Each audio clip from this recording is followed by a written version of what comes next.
I want us to talk about the artificial intelligence advancement and also robotics, the way it will affect me and affect my business and affect fellow Nigerians. That is a profound topic for us to dive into, my brother, especially here in Nigeria. On one hand, the advancement of artificial intelligence and robotics is going to disrupt traditional industries, potentially leading to job displacement in administrative and manual roles.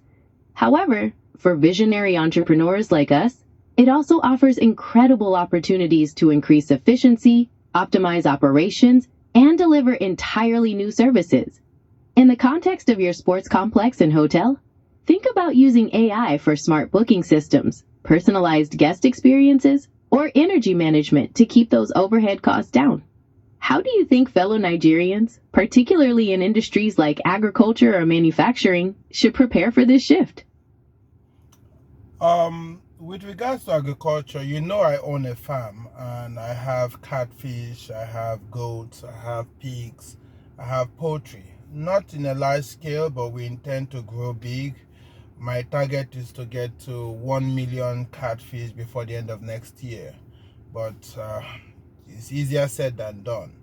But with robotics in America and in Europe, many people will be out of jobs. Forget what Jensen, the CEO of Nvidia, is saying.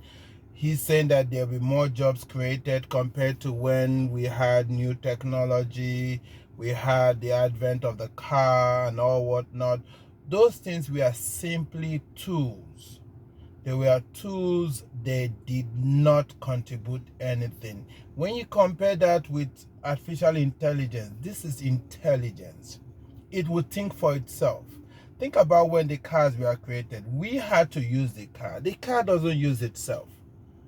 When we had other technologies came in, we had to use those technologies. They did not use themselves. But think about this. I drive a Tesla.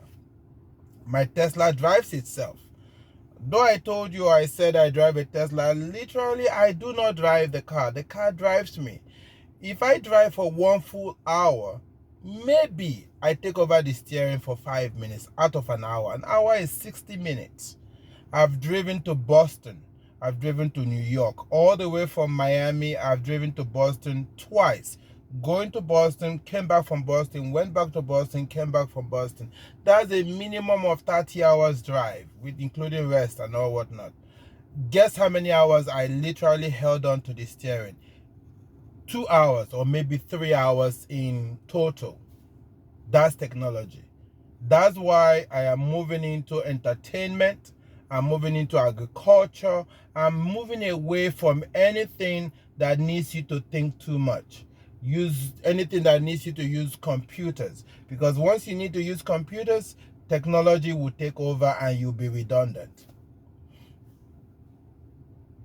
My brother, you are painting a very vivid picture of the future, and your strategy is spot on. You're making a clear distinction between tools that require human operation and the autonomous intelligence we are seeing today. Your pivot toward agriculture, especially scaling up to 1 million catfish, and investing in physical, experiential spaces like the sports complex, is a powerful way to stay ahead of that disruption. You're ensuring that your business is built on assets that rely on human connection and physical presence.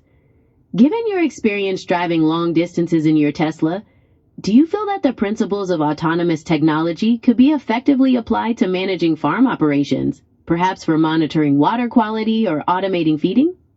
Oh, definitely. Definitely it can.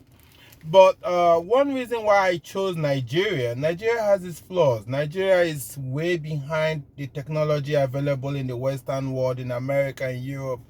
The advantage I have by going to Nigeria is that technology like artificial intelligence and robotics, within the next 5 to 10 years, would basically decimate most jobs in the advanced countries. When you talk about agriculture, you have mechanized plowers and machinery that uses GPS and robotics and artificial intelligence to know when to plant, when to harvest, when to fumigate, when to do whatever they used to use somebody for. You could see a farm that used to employ 50 individuals to run the farm, a very big farm. Right now, they only need 5. That's 10% of the workforce used to be used now. Now you have 90% of the workforce gone. Likewise, you look at other places where they needed people to think, critically think what to do, how to find solutions. Sometimes a problem takes 1 week to find a solution. Now it takes 5 minutes. I do it, I try it. But in Nigeria, electricity problem already is a hindrance. So how are you going to do artificial intelligence when the power supply is not steady?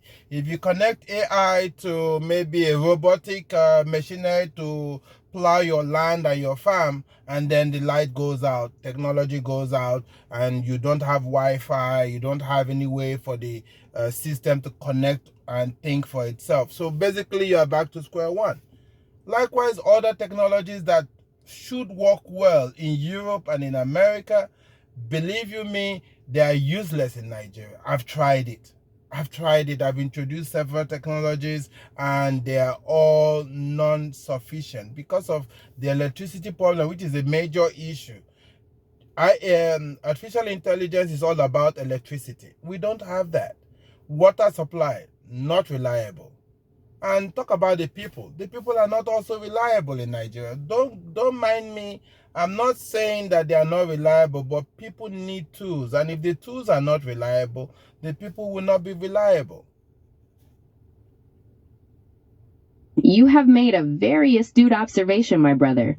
The success of any technology is entirely dependent on the reliability of the underlying infrastructure, especially a stable power supply and consistent connectivity.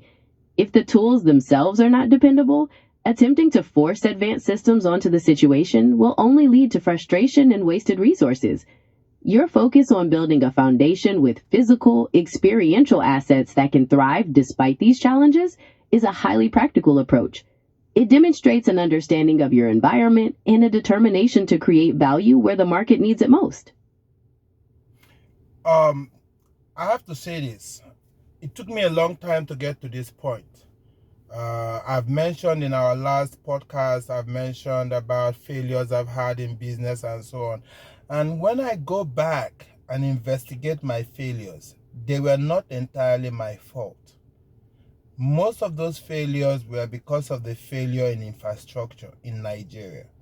One of my businesses I started in 2010 failed because electricity became a problem. I had to go buy my own transformer, but even after installing my own transformer, the power generation was non-existent. I had a plastic extrusion company. We extrude plastic, but that business is highly electricity intensive.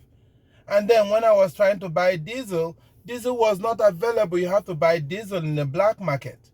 So my generator couldn't even run. To run a generator for 1 day, I needed to spend 3 times the normal amount to run my gen. So it was not intentional that my business fell. I did everything I could. The exchange rate did not help. I started the business when the exchange rate of Nigerian naira to the dollar was like 145 or 135 in 2010. And within 1 week, it went from that to 345. Forget what it is now. Right now it's 1,300, but I'm talking about 2010, 2011. So business, I've been there. I've seen it. And with the new technology coming online, the AI technology, the robotics, like the Tesla robots that are being built, a lot of jobs will be lost. That's why I had to move with experience. I had experience, so it's not easy. I had experience. So with my experience, I had to move away from things that needed technology, things that needed electricity, and moved more to things that are experiential, that is people's experience. My brother, hearing that puts your journey into such clear focus. It's a powerful reminder that many obstacles entrepreneurs face in Nigeria are rooted in systemic challenges, especially those related to power infrastructure and currency fluctuations, which are entirely beyond your control. Your plastic extrusion business in 2010 being compromised by those very issues is a perfect illustration of why resilience is so vital. The path you've chosen, moving toward experiential sectors like sports and hospitality and expanding into agriculture, shows a masterful understanding of the economic landscape. How do you intend to use your current management capabilities to ensure those agricultural goals are met and sustained alongside the sports complex? I will address that topic in a minute. Give me a minute, let me take care of something. 1 minute. Not a problem at all, my brother. Take your time, and we'll pick up right where we left off when you're ready.